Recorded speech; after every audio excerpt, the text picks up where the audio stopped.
Nampak tak? Tu gigih tu orang kata. Ingatkan pemandu punya Taufik Keledar. Tapi bukan. Nak ambil cuba pegang. Okey, kalau dahulunya saya aktif dalam bidang bola keranjang dan juga hoki. Apa mata juga keranjang? tenis, bola nak kena. Alamak. Okey. Tapi di ini saya rasa semua dah bola. Ini merupakan kayu kriket istilah kita. Kita nak cerita mengenai cabarannya, ya. Mengenai ASAC Cricket Challenge AAC ini. Ada dua tetamu yang dah pun bersedia, Isha. Boleh kita? Ya, saya terus saja memperkenalkan tetamu di sebelah saya, Cik Muhammad Iqbal Ali Kasim Ali, Setiausaha Kehormat Kriket Malaysia. Assalamualaikum.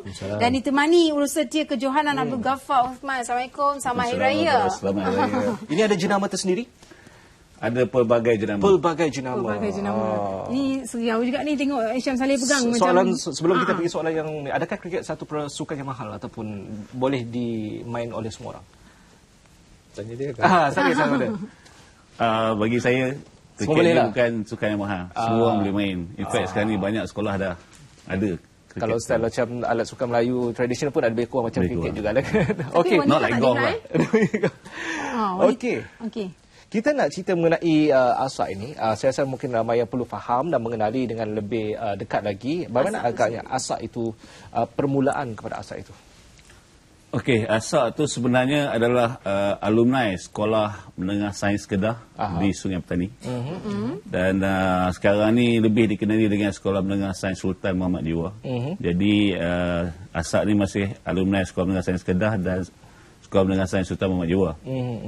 Dan dari segi kriket, ASAC Cricket Challenge ni, ASAC ni ditubuhkan pada Ogos tahun 2007. Okay, kita dah ada tim dan kita ada permainan sesama kita, okay, junior lawan senior. Okay. So basically itulah. Jadi maknanya ASAC ataupun kriket ini sendiri sangat pentinglah di kalangan alumni. Nak dikatakan penting, memang itu tradisi. So basically most of the sekolah beasal penuh okay, ada kriket. Okay, yang mana kita dulu ada satu kejohanan yang kita panggil kejohanan Tan Sri Alhamdulillah Bersama. Jadi antara semua sekolah bersama penuh. Maknanya tidaklah terbuka kepada semua sekolah. SBP sajalah. SBP saja pada masa tu. Okey. Baiklah. Jadi untuk kali ini juga, kalau kita lihat kan, kejohanan ini melibatkan bekas-bekas pemain ataupun bekas-bekas pelajar sekolah itu sendirilah ya. Ya, betul. Wow. Okey, jadi mungkin ada yang sedang menonton kita dari sini. Saya tengok kita punya abang cameraman pun ada dari sini ya. Agaknya pemain alumni, pemain juga. Lebih kurang macam itulah kat sekolah. Zaman sekolah. Dalam diam kita. Okey, baik. Kita tahu siapa yang layak sebenarnya bertanding untuk ASAC ini. Okey, sebenarnya yang layak bermain untuk ASAC ni adalah bekas-bekas pelajar sekolah-sekolah berasal penuh. Okey, maksud dia sekolah-sekolah kalau dulu istilah dia kita panggil boarding school. Itu saja yang layak. Tak kiralah dia muda ke tua ke, dan the best part dalam our tournament ni kita ada seorang pemain, saya tak ingat nama dia. Berusia lebih kurang 52 tahun. Still play. Wow. Okey, ini dia antara wajah-wajahnya. Ini pemain-pemain kriket lah. Wah, boleh tahan juga masing-masing ini. Okey, selain daripada itu, kita dalam kesukanan ini boleh juga merapatkan perpaduan antara mereka dan antara lain mengeratkan silaturahim. Dan kita lihat juga sekarang ini bukan itu saja, malahan kriket Malaysia sendiri sudah pun mengumpulkan dana untuk bantuan bencana gempa bumi di Nepal sendiri. Jadi mungkin Encik Muhammad Iqbal boleh ceritakan sedikit. Lepas Nepal faced that earthquake a few months ago, Malaysian Cricket pun duk ingat jugalah how can we help them, macam mana nak bantu dia orang. So we took the initiative lah nak to organize this charity event, fundraising event. It will be held on the 9th of August. Akan dijalankan bila? Kat Kinara Oval, where kita punya padang lah, kita punya main padang. So that game tu is a charity match. So nak raise funds lah masa tu, and it's going to be Nepal 11 lawan World 11. World 11. So the world stars are coming down to play this event. So kita nak try raise funds lah. Kita boleh raise as much funds yang boleh, tapi kita nak present it to the Nepal government lah. Okey, sukan itu memberikan satu perpaduan juga di situ. Okey, kalau kita cerita mengenai kriket Malaysia, apabila ASAP menganjurkan sukan ataupun tamasya sukan dan sebagainya, bagaimana melihat potensi kalau mungkin di Malaysia kita melihat kriket belum lagi begitu didominasikan oleh keseluruhan rakyat tempatan. Jadi saya rasa pemangkin daripada ASAP ini mungkin boleh jadi satu yang akan terus mewarnakan sukan kriket. Memang tepat. Memang bagus. Memang soalannya memang cantik soalan ni. Sebab for your information, kita at this point in time, kita punya world ranking world nombor 23 tau. Tak banyak orang tahu. Okay? Kita punya world ranking nombor 23. So which is pretty high lah. Okay? Kalau dalam Asia, we are second. Oh, okay. But we put aside India, Pakistan, Sri Lanka, Bangladesh lah. Ni because dia betul-betul international level. Itu dah cukup Lain pada tu, we Asia, we are number 2. Tapi sebabnya kita dah sampai tahap tu, sebab kita we are focused on our pyramid system lah.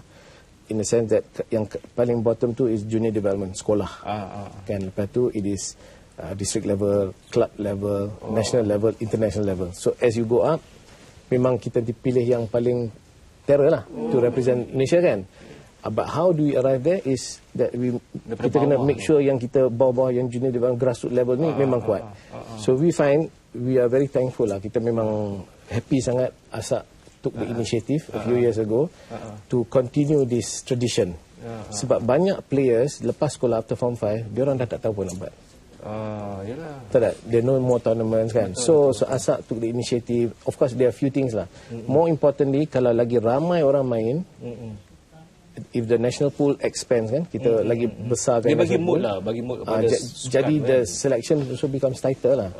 Kalau kita nak select 14 orang out of 25, basically ambil apa yang kau je apa yang ada kan. Tapi if we are selecting 14 out of 2,500, then the quality becomes better. Adakah pihak ASAP memandang perkara yang sama juga, nak memastikan bahawa mereka yang terlibat dalam pertandingan ini juga akan diberi pelibatan? Sebenarnya itulah matlamat utama ASAP. Ke arah melahirkan bakat-bakat baru. Sebenarnya kita ada tournament semasa di asrama penuh. So selepas saja masing-masing dah habis SPM, ada yang masuk universiti lokal ataupun overseas. The issue yang timbul sekarang ni continuity. Ya, betul. Continuity. Dan kalau kita tengok dari segi sports kat Malaysia pun continuity. Kita tengok banyak sukan yang glamour-glamour tapi continuity tak ada. Tak ada. So this is our challenge to bring back that continuity. Si banyak during my time. In fact, Ghaffar dengan I pun main sekali dulu masa zaman dulu. We were together 1983. Tapi sekarang masih main lagi. Masih main. 83. 83. 2 tahun. Masa tu kita main Dunlop Cup dekat Johor Bahru.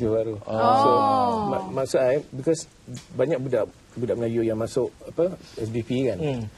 After form 5, dia orang pergi overseas. Ada yang pergi UK, ada yang pergi Australia, ada yang pergi US.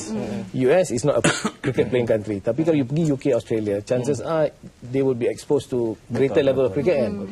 Tapi kalau dia orang balik, tak ada and there's apa-apa. nothing going on, the cricket will just die off lah. Yalah betul. Kalau kita tengok kan, kalau kita minat kita pergi luar negara, itu adalah sukan utama. Bila kita balik negara kita, tak ada rupanya sukan tu kan.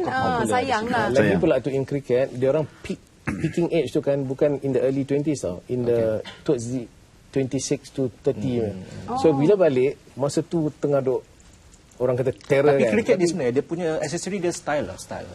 Dia punya topi dia punya glove dia macam bergaya sikit lah. Kalau Isha memang tak nampak. Kalau saya memang nampak style kat situ kan. Sebab kalau tengok kan dalam setiap filem Hindustan mesti ada.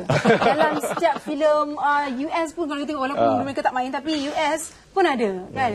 Nego-nego dia macam style dia sikit. Okey, nama-nama untuk pasukan yang akan menyertai. So saya rasa bila menyentuh mengenai kriket ni, nama-nama pasukan ni dia lain macam sikit. Macam popular sikit. Dia ambil unik-unik sikit. Sikit nama dia. Kita cerita sikit history dia lah. Kita started way back in 2012. Kita ada 4 sekolah saja masa tu. ASAP, Star Roba ni sekolah Tengku Abdul Rahman Ipoh. Okay, and then kita ada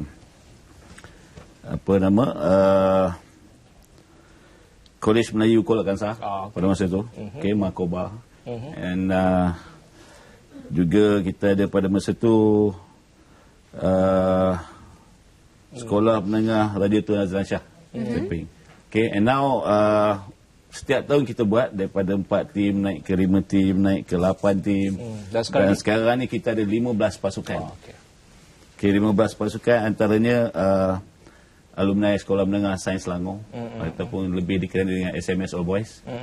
And then Maktab Tentera Diraja, Sekolah Tengku Jaafar, Sekolah Sultan Mahmud Jiwa sendiri, Sekolah Menengah Sains Tengku Muhammad Faris Putra, Kelantan, and then Sekolah Datuk Abdul Razak Sedara, Negeri Sembilan.